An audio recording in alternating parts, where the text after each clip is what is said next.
Hello students, कैसे हैं बच्चे आप। उम्मीद करते हैं आप सब कुशल मंगल होंगे और अति आनंदित के साथ पढ़ रहे होंगे। बहुत बढ़िया, क्या बात। आज दिन मंगलवार से हम शुरुआत कर चुके थे। प्रॉपर फाउंडेशन फ्री बैच की शुरुआत हो चुकी है। लगातार वीडियोज आनी स्टार्ट हो चुकी हैं और अब ये जो वीडियो है ये डीपीपी नंबर 18 को कवर करेगी। DPP number 18। ऐसा बच्चा जो पहली बार जुड़ रहा है, मैं बता देता हूं, डीपीपी का मतलब होता है डेली प्रैक्टिस पेपर। ये डीपीपी उस टाइप का पेपर होता है जो बेहतरीन पॉइंट्स नजर आते हैं, या मिक्स पेपर भी, कंप्लीट मिक्स। एयरफोर्स में किस तरह का एग्जाम आता है, यहां जो आज डीपीपी मैंने इससे पहले जो 17 डीपीपी कराई हैं वो प्ले लिस्ट में आप चेक कर सकते हो। नो श्रम स्टडी पॉइंट, ये वही डीपीपी हैं जिनका बच्चा गुणगान करता है। और गुणगान ऐसे नहीं, गुणगान करने का उसने कारण ये है क्योंकि डीपीपी से बहुत पेपर फंसता है। एयरफोर्स कोर एनडीए का पेपर बहुत ज्यादा फंसता है डीपीपी से। इस डिफेंस को मद्देनजर रखते हुए एयरफोर्स, आर्मी, इंडियन नेवी जिसमें आप एनडीए से एंट्री करते हो, और ये सारे डिफेंस को रखते हुए, नजर रखते हुए डीपीपी की शुरुआत करी थी बहुत पहले मैंने। आज डीपीपी की उसी सीरीज में हम लौटे हैं। डीपीपी नंबर 18 जो एक एयरफोर्स का मॉक टेस्ट है। क्वेश्चन बड़े अच्छे लेवल के मिलेंगी, याद रखना। उम्मीद करता हूं अगर तुम कंटिन्यूटी बरकरार करोगे, अगर यहां बैठे हुए डीपीपी की आप नोट्स बनाओगे, एक डीपीपी पर्टिकुलर बनाते चलना। वैसे आपको पीडीएफ मिलेगी, लेकिन फिर भी जैसे जैसे हैं साथ साथ नोट्स बनाते हुए चलना। क्लियर है? बहुत बढ़िया। आइए शुरुआत करते हैं। डीपीपी में 20 से 25 क्वेश्चनों का सेट रखते हैं हम। कभी कभी ऐसा भी होता है कि डीपीपी को हम फैक्चुअल लेके आते हैं, जहां लगता है बहुत ज्यादा इंपोर्टेंट क्वेश्चन है या इंपोर्टेंट फैक्ट्स है। चलिए आइए, डीपीपी में आप क्वेश्चनों को मैं आपको सामने स्क्रीन पर दिखाऊंगा, रिप्रेजेंट करूंगा।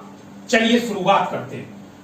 हिंदी में मैं कन्वर्ट करूंगा, बाइलिंगुअल ही रहेगा, समझ में आएगा आपको। ऐसा नहीं हो सकता कि समझ ना आए, बशर्ते कि आप समझने के उद्देश्य से बैठे। चलिए, एक क्वेश्चन है, क्वेश्चन नंबर 21। क्वेश्चन नंबर 21 क्या कहता है, ध्यान से सुनना, एक एक चीज एक्सप्लेन करूंगा। If the mass of earth is 80 times, लिखा हुआ है आपके सामने स्क्रीन पर दिख रहा होगा। कहता है if the mass of earth is 80 times, जो मास का अर्थ है वो 80 टाइम्स हो जाए, वो जी 80 गुना हो जाए, of that of the planet, कोई ग्रह है उसका 80 गुना हो जाए, क्या उसका द्रव्यमान, एंड डायामीटर इज डबल, और उसका व्यास 2 गुना हो जाए। बहुत बढ़िया बात। That of the planet G on, अगर अर्थ पर जी का मान ग्रेविटी 9.8 होती है। अरे गुरुजी सबको पता है बात, मीटर पर सेकेंड स्क्वायर बिल्कुल होती है। तो कहता है what is the value of G on planet, तो उस ग्रह पर जी का मान कितना होगा। बेटा प्यारे बच्चे, क्या आप समझ पाए क्वेश्चन को। कोई एक ग्रह है, उस ग्रह के साथ तुलना की गई है अर्थ की, पृथ्वी की। कहता है if the mass of earth is 80 times, उस ग्रह का 80 गुना है द्रव्यमान, किसका, पृथ्वी का, और व्यास जो डायामीटर है वो दुगना है, जबकि जी अर्थ पे इतनी है, तो बताइए उस ग्रह पे कितनी होगी। समझे? बिल्कुल, यस सर। चलिए, जब इस टाइप के क्वेश्चन आएंगे तो आप क्वेश्चनों को किस तरह से करोगे। क्वेश्चन में क्या क्या गिवन दे रखा है, मुझे एक बात बताओ, ध्यान से सुनना। क्या तुमने कभी ये पढ़ा था sir what is the relation between small G and capital G. वो G is equal to GME upon RE square. बेटा पढ़ते थे कि नहीं पढ़ते थे, बोलो। ये बात तुमने पढ़ी थी कि नहीं पढ़ी थी। अरे क्वेश्चन को देखते हुए यही बात तो दिख रहा है सर। ये आपने कभी रिलेशन पढ़ा था, एक संबंध था, relation between small G and capital G. वैसे जो कोई, अगर किसी बच्चे को कोई बात नहीं पता है तो मैं अपने फाउंडेशन बैच में बहुत सारी बारीकी की बातें बताऊंगा, टेंशन मत लेना। स्मॉल जी और कैपिटल जी में क्या रिलेशन है, वो G is equal to GME upon RE square. बहुत बढ़िया बेटा, वेरी गुड। अच्छा मुझे एक बात बताओ, जब ये रिलेशन है तो ये जी क्या है, ग्रेविटेशनल कांस्टेंट है। अरे ये तो कांस्टेंट है, me/r²। तो बच्चे अगर मैं चाहूं तो दोनों के बीच में कंपैरिजन लिखना है। अब दोनों का कंपैरिजन अगर मैं लिखने लगूं तो मैं कुछ ऐसे कह सकता हूं, क्वेश्चन में जिस तरह से रखा है कि मान लेते ग्रेविटी एक तो है प्लेनेट की और एक ग्रेविटी जो अर्थ की है, ये मैंने मान ली जीई। बोलो ऐसे कह सकते हैं? Yes sir. अगर मैं इनका रेशो भी निकालूं, इनका अनुपात निकालूं, तो वो कुछ अनुपात ऐसे आएगा कि नहीं आएगा सर? प्लेनेट का बटे mass of earth into R radius किसकी? अर्थ की बटे रेडियस किसकी? प्लेनेट की स्क्वायर। बेटा ये बात बताओ, ये बात समझ आई नहीं आई? नहीं आई? क्वेश्चन बहुत अच्छे से कराऊंगा, याद रखना, बहुत अच्छे अच्छे क्वेश्चन है इसमें। चलिए देखो, ग्रेविटी पोल का अर्थ के साथ निकालो। चलो मैंने इसको मान लिया गुरुजी, ग्रेविटी पोल पे सॉरी पोल नहीं, उस प्लेनेट उस ग्रह पर निकालते तो ये क्या होता? जी MP/में RP का स्क्वायर होता कि नहीं होता? Yes sir.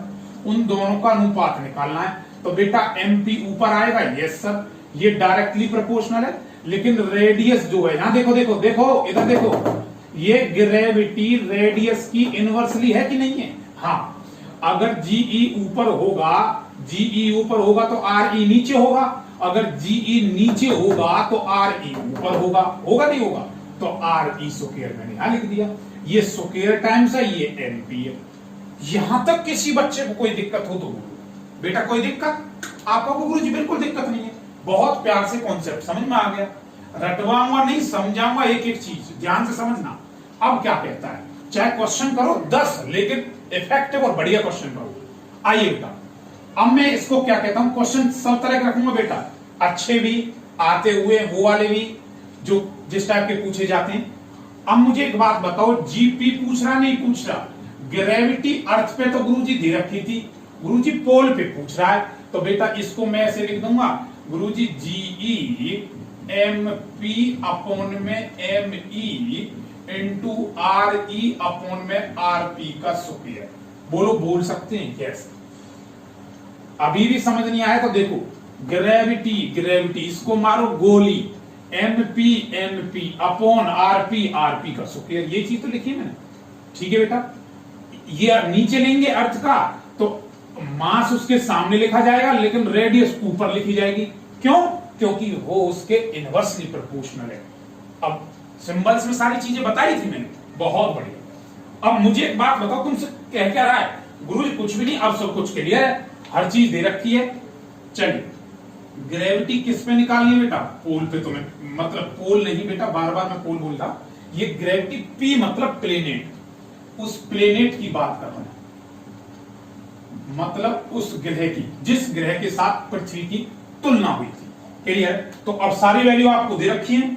बताओ पहले तो मास कितना टाइम्स था? मास जो दे रखा था आपको वो जी, पहले जी की वैल्यू बोलो, ये रही 9.8 इंटू, बताइए, और मास ऑफ अर्थ पृथ्वी 80 गुना थी, पृथ्वी 80 गुना थी, ग्रह 80 गुना नहीं था, प्लेनेट 80 टाइम्स नहीं था, अर्थ 80 टाइम्स थी। किसका? उस प्लेनेट का। अगर प्लेनेट एक रहा होगा तो ये 80 रही होगी। अरे वाह सर, बहुत बढ़िया। अच्छा, उसने रेडियस का क्या बोला था? मतलब रेडियस का रेशो या फिर आप डायमीटर, व्यास का, कि क्या हो जाए? दुगना हो जाए। बोलो, बोला था नहीं बोला था? क्या होगा? रेडियस जो है पृथ्वी दुगना है, किसका? उस ग्रह का। गुरुजी ये बात बताओ बेटा, समझ आया नहीं आया? अब ये बात आपको समझ आ गई तो क्वेश्चन हो गया। जीपी यहां से कैलकुलेट करो और क्वेश्चन आपको बताना होगा। आपके पास ऑप्शन दे रखे थे बेटा, ऑप्शन जो थे आपके पास, option A 4.9 metre per second square, option B 0.49 metre per second square, option C, calculate करें बेटा जल्दी से, 0.98 मीटर सेकंड स्क्वायर, या D 49 metre per second square. बताइए और कैलकुलेट करिए, देखते हैं कितने बच्चे इसका सही जवाब देंगे। बहुत बढ़िया, शाबाश। मैं आपको बता देता हूं, जब इसकी कैलकुलेशन करोगे, और कैलकुलेशन पहले मुझे बताओ बेटा, इतने ढंग से मैं बताने के लिए इसलिए कोशिश कर रहा हूं, लाइव टेलीकास्ट नहीं है, तुरंत रिकॉर्ड करके डालता हूं। लाइव टेलीकास्ट होता तो बच्चों से पूछता, हाँ बेटा डाउट लाइव टेलीकास्ट मिलेंगे, लेकिन कब लाइव चलेगा? दिल्ली पहुंचने के बाद। लेकिन मैं उम्मीद करता हूं मैं इतने ढंग से समझाने की कोशिश कर रहा हूं कि बच्चा एक बार में ही समझ जाए। ठीक है बेटा? अच्छा, जब इसे कैलकुलेट करोगे ना, कैलकुलेशन करके देखना, यहां से ये 4 आ जाएगा, कैलकुलेट करोगे ऑप्शन 20 का करेक्ट आंसर आएगा। अच्छा, कैलकुलेशन तो खुद कर लोगे ना, सिंपल जो मैथमेटिकल है वो तो कर लोगे ना, उसमें हम टाइम अपना वेस्ट नहीं करेंगे। चलो, समझ आया? ऐसा क्वेश्चन था गुरुजी, एक ग्रह पृथ्वी जो थी, ये जो पृथ्वी थी, ये इस ग्रह की कितनी मास में कितना था? 80 गुना था। ठीक है, और ये कितना था? ये उसका डबल था, 2 टाइम्स था व्यास उसका, उसी की रेशो में। ये तुमने पढ़ा है, ये पुट कर दिया। बोलो बात समझ आई कि नहीं आई? बहुत बढ़िया। अगला क्वेश्चन आप देखिए बेटा, अगला क्वेश्चन आपके सामने स्क्रीन पर है। देखिए, मैं हिंदी और इंग्लिश दोनों में प्रॉपर एक्सप्लेन कर रहा हूं और आप प्रॉपर एक्सप्लेनेशन सुन भी रहे होंगे। चलिए, समझ भी आ रहा होगा। बताइए क्वेश्चन नंबर 22। बहुत बढ़िया, वेरी गुड। बोलो बेटा, बोलो। क्वेश्चन नंबर 22 कहता है the maximum range of gun. Maximum range, range का मतलब परास, अधिकतम परास। पता है किसी भी एंगल को जो 45 डिग्री 45 डिग्री से जाते हैं तो वो मैक्सिमम दूरी तक जाता है। प्रक्षेप गति, प्रोजेक्टाइल मोशन पढ़ा था ना? हाँ, वही है। जब गन से गोली निकलती है ना, बुलेट निकलती है, तो वो सीधी नहीं चलती, वो 45 प्रोजेक्टाइल एंगल पर चलती है। वो पैराबोला, परवलयाकार ऐसा पाथ बनाते हुए चलती है। उसी के बारे में कहता, तो मैक्सिमम रेंज कवर करती है। अजी गुरुजी, ऐसे जब जाएगी तो ये जो रेंज होती है इसे बोलते हैं बेटा रेंज, जिसे हिंदी मीडियम परास कहता है। अच्छा, मैक्सिमम रेंज ऑफ कितनी है गुरुजी? ये दे रखी है 16 किलोमीटर। बोलो बात पची कि नहीं पची? अरे दिख रहा है, सिंपल, हिंदी मीडियम वाला भी समझ रहा होगा। 16 किलोमीटर दे रखी है। यदि जी का मान 10 इंटू 10 मीटर पर सेकेंड स्क्वायर है, तो बताइए उसकी वेलोसिटी, मतलब उसका वेग कितना होगा? उसका वेग आपको कैलकुलेट करना बेटा, वेग कितना होगा। बहुत बढ़िया क्वेश्चन। और बताइए एक बार, सिंपल क्वेश्चन, जब फॉर्मूले बेस्ड क्वेश्चन है, जो बातें अगर नहीं पता तो मैं बताऊंगा। याद करो, क्या तुमने कभी ऐसा फॉर्मूला पढ़ा था? सर आर जब भी निकालते हैं रेंज, आर जो मैक्सिमम रेंज जब मैक्सिमम निकलती है तो वो होती है v स्क्वायर अपॉन जी। बोलो ये कैलकुलेट करा था कि नहीं करा था? बेटा ये चीज पढ़ी थी, परवलयाकार मतलब प्रोजेक्टाइल मोशन में अगर रेंज मैक्सिमम होगी तो फॉर्मूला क्या होता है? वी मैक्स, v का स्क्वायर बट्टे में g। बोलो इतना होता है कि नहीं होता? यस सर होता है। अगर ये होता है तो यहां से v तो कैलकुलेट करना है, तो कौन सी बड़ी बात है? देखो वो G v square is equal to R G. बहुत बढ़िया सर, क्या बात। अपने को v चाहिए, अगर v चाहिए तो इसका लिख सकता हूं मैं रूट ऑफ, या फिर ऐसे कह सकता हूं r इंटू जी का हाफ कह दो, अरे अंडर रूट कह दो या हाफ कह दो। बहुत बढ़िया। आर रेंज कितनी है? 16 किलोमीटर। अरे किलोमीटर को मीटर में बदलोगे कि नहीं बदलोगे? क्योंकि इसमें रीडिंग किसमें रखी है? मीटर में, सॉरी किलोमीटर में। मीटर में करने के लिए बेटा कितनी बन जाएगी गुरुजी? 16,000 मीटर। बोलो बेटा बनेगी कि नहीं बनेगी? यस सर बनेगी। जब ये 16,000 बनेगी तो पुट कर दो। वो जी आर कितना? 16,000 गुना में आर कितना? 10 का वर्गमूल निकालना है, ऐसे कह दो, ऐसे कह दो। अच्छा, अब मैं ऑप्शन देने जा रहा हूं। अरे सुन लो भाई, अब मैं ऑप्शन देने जा रहा हूं।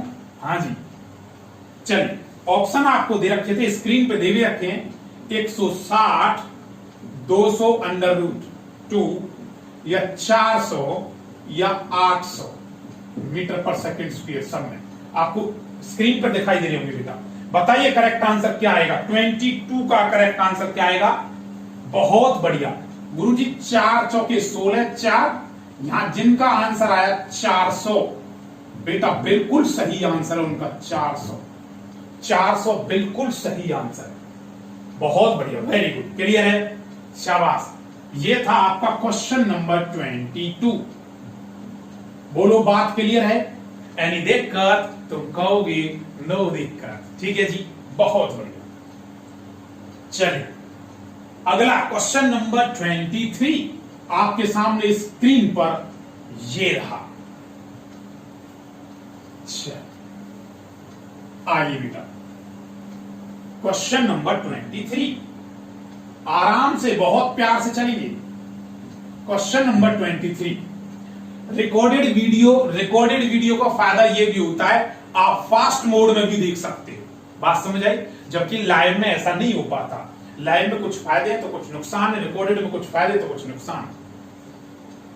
बहुत बढ़िया क्वेश्चन कहता है, आपके सामने स्क्रीन पर जो दे रखा है, if the length of simple pendulum is increase, if the length of simple pendulum is increase by 2%, अगर कोई सिंपल पेंडुलम मतलब कोई साधारण गोलक है जिसकी लेंथ को और जी लंबाई को 2% बढ़ा दिया जाए, बहुत बढ़िया, क्या बात। Then the time period increase by, तो बताइए टाइम पीरियड पर क्या फर्क पड़ेगा?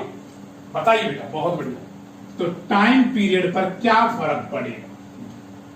चलिए थोड़ा सा हल्का सा वक्त देंगे बस, और वो वक्त इसलिए कि आप खुद कैलकुलेट कर सकें। चलिए मुझे एक बात बताओ बेटा, हम जानते हैं, क्या जानते हो आप? गुरुजी कॉन्सेप्ट अगर बताएं तो आपने बता रखा है कि T is equal to 2 pi under root L over G। बेटा होता है कि नहीं होता है? यस सर, बिल्कुल होता है। बताओ ये परसेंटेज चेंज है ना, एरर के अंदर भी गलती त्रुटियां इनमें बताऊंगा। तो परसेंटेज चेंज है तो बेटा क्या आएगा? Delta T upon T into 100 बटे 2 पाई क्या है? कांस्टेंट, कांस्टेंट को मारो गोली। बहुत बढ़िया। अच्छा ये अगर रूट को तोड़ूं तो बेटा कुछ ऐसे टूटेगा नहीं, हाफ। हाँ सर, तो ये आधा आगे आएगा नहीं आएगा? Yes sir, delta L upon L into 100, और G भी क्या है यहाँ? कांस्टेंट। तो जो कांस्टेंट होगा, कांस्टेंट से अपने को कोई मतलब नहीं है। जैसे ये कांस्टेंट, ऐसे मारो गोली, G भी कांस्टेंट, गोली, कोई मतलब नहीं। बताओ ये फॉर्मूला समझ में आया कि नहीं आया? सर बहुत अच्छे से आया। अगर बेटा आपको ये सारी चीजें तो दे रखी है गिवन में, बहुत बढ़िया। क्या कह रहा है कि डेल्टा T, पहले तो 100 से 100 उड़ा दो, delta T upon T is equal to, या 100 परसेंटेज को रिप्रेजेंट कर रहा है, यहाँ ना भी कट करोगे तो कोई नहीं, परसेंटेज को रिप्रेजेंट कर रहा है।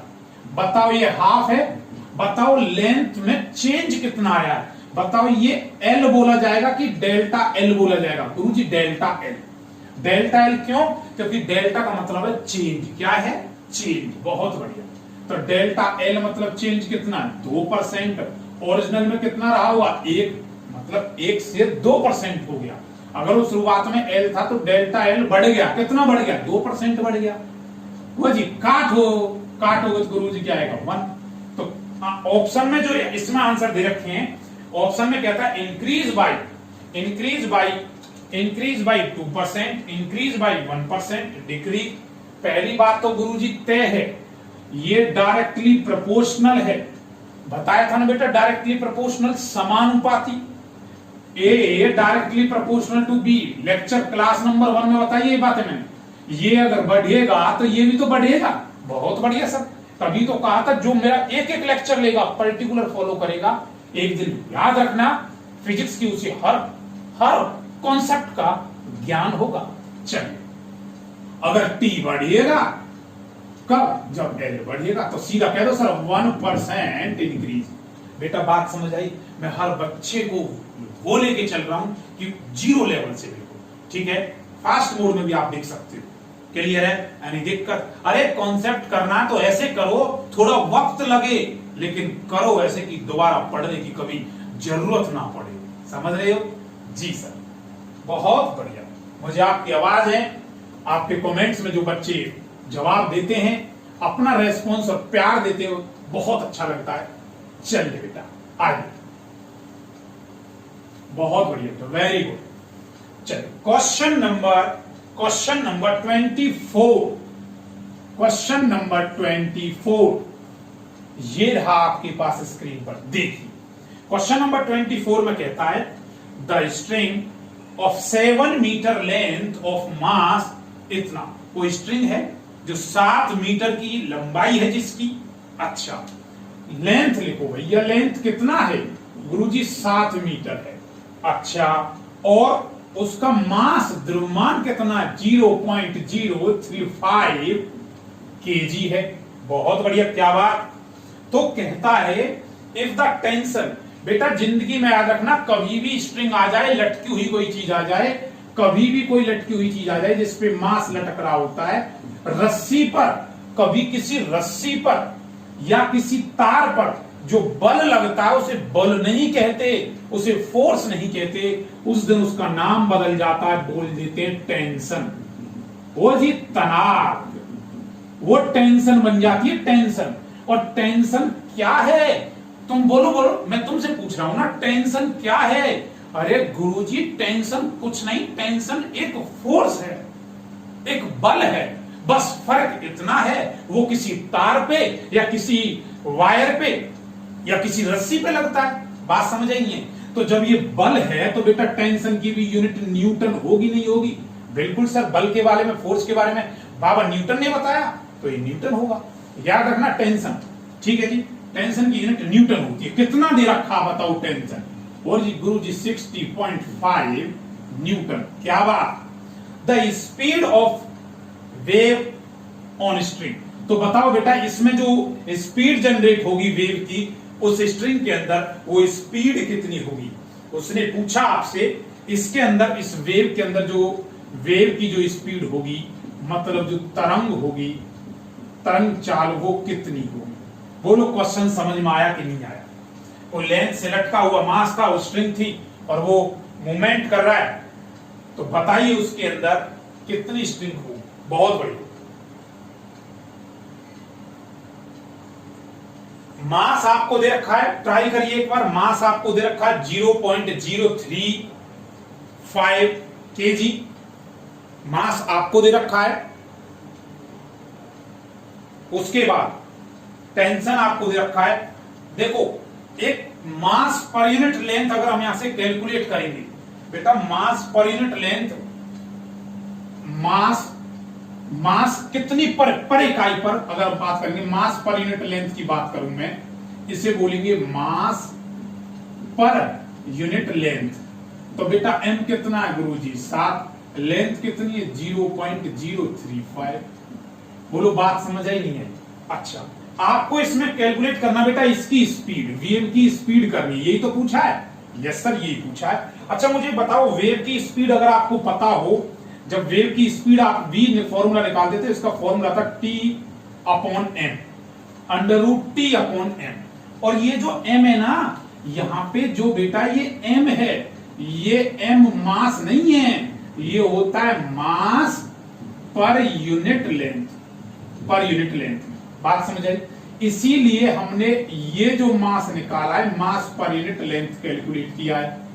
T तुम्हें दे रखा है गुरुजी, ये रहा टेंशन। अरे स्पीड v नहीं निकाल सकते? बिल्कुल निकल जाएगी। याद करो जिस बच्चे ने साउंड एंड वेव्स पढ़ी होगी, तरंगें पढ़ी होंगी, तो तरंग में ये कॉन्सेप्ट हम बताते हैं कि v √T/m। T क्या है? तार का टेंशन है, तनाव है। m क्या है? मास पर यूनिट लेंथ है। मास पर यूनिट लेंथ आपने कैलकुलेट किया, तो कैलकुलेशन जब आप करोगे बेटे, यहां से कैलकुलेट कर लो कितना आएगा 0.005 ऐसे ही कुछ आएगा केजी पर। हाँ जी बिल्कुल यही आएगा ना, हाँ बिल्कुल, शाबाश। कैलकुलेट करना है इसे। अच्छा अब रीडिंग रख दो इसकी, √, ये कितना है 60.5, ये कितना है 0.005। कर दोगे कैलकुलेट, और कैलकुलेट करना है। ऑप्शन आपके पास स्क्रीन पर दे रखे हैं, ऑप्शन आपके पास जो बेटा स्क्रीन पर दे रखे हैं, ऑप्शनों में आपको दे रखा है 77, 77, 102, 110 मीटर पर सेकंड या 165। कुछ बच्चों ने तो क्वेश्चन को निकाल डाला, बिल्कुल जिनका आंसर आया 110 metre per second correct answer है उनका। बहुत बढ़िया, क्या बात, समझे? क्वेश्चन अच्छे लग रहे हैं ना? हाँ जी, लाइक शेयर सब्सक्राइब करते रहें। चलिए बेटा बहुत बढ़िया, वेरी गुड। अगला क्वेश्चन नंबर 25। अच्छे क्वेश्चन दे रहा हूं मैं आपको, बहुत बढ़िया। एयरफोर्स के मॉक टेस्ट से उठाए हुए क्वेश्चन है। चलिए क्वेश्चन नंबर 25 आपके पास स्क्रीन पर कुछ इस अंदाज में, ये देखिए बेटा क्वेश्चन नंबर 25 ये रहा। चलिए क्या दे रखा है, एक student has measured the length of wire. वो जी एक विद्यार्थी है जो मेजरमेंट करता लेंथ ऑफ वायर, तार की लंबाई को नापता है। अब ये नापने में कुछ ऊंच नीच हो सकती है, मैंने बताया था, याद करो पहली क्लास फाउंडेशन बैच की पहली क्लास में बताया था। अरे गुरुजी लमसम अप्रोक्सीमेट याद आ रहा है? हाँ वही चीज। तो कितना उसने इक्वली कुछ लेंथ को जो माना वो 0.0458 मीटर, इतना लेंथ को मेजरमेंट किया। कहता है what the value of length has number of significant figure. तो इस लेंथ में जो मेजरमेंट किया है तो इसमें इसके सिग्निफिकेंट फिगर इसका कितना होगा। ऑप्शन आपको दे रखे हैं बेटा 5, 4, 6 या इनमें से कोई नहीं। बोलिए क्वेश्चन नंबर 25 में आपको दे रखा है सिग्निफिकेंट फिगर कितने होंगे। बहुत बढ़िया, बताइए 5, 4, 6 या इनमें से कोई नहीं। हाँ जी, करेक्ट आंसर इसका होगा बेटा, बहुत बढ़िया। यहां 4 इसके सिग्निफिकेंट होंगे, बिल्कुल 4 सिग्निफिकेंट फिगर होंगे। कौन कौन से आप जानते हो? 4, 5, 8 और 0, ये सिग्निफिकेंट फिगर। सिंपल क्वेश्चन था। वैसे जनरली जब मैं एरर बताऊंगा, त्रुटियां बताता हूं, त्रुटियां और एरर के, मैंने आपको टेलीग्राम चैनल, बेटा टेलीग्राम चैनल पे डायरेक्ट सर्च करना फिजिक्स बाई जितेश पाराशर, वहां मैंने पीडीएफ डाल रखी है। क्लियर है? सबसे पहले कोई भी चीज वीडियो या क्लास या पीडीएफ से रिलेटेड मैं टेलीग्राम चैनल पर ही अपडेट करता हूं। क्लियर है? तो करेक्ट आंसर इसका